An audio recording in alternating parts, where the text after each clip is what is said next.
toro y potrar, con eso quiero pregonar en mi cantar toda la dicha que me brinda tu querer. Hoy más que nunca sueño ser tu compañero y vivir siempre a tu lado para guayar mi corazón.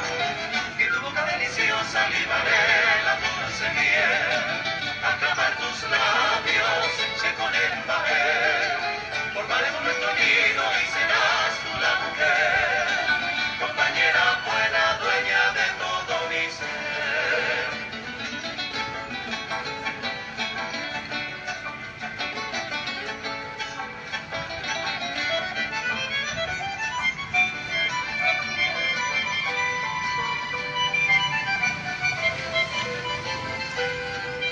Y si mañana llegan los rayos del sol, a nuestra dicha con su luz a reflejar, con mi guitarra cantaremos al amor, y a los que sufren para mitigar su mal, no habrá tristeza alrededor de nuestro hogar.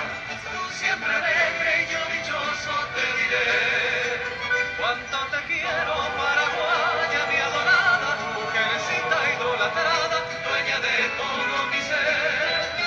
Y tu boca deliciosa libaré la dulce miel, al clamar tus labios se con el papel.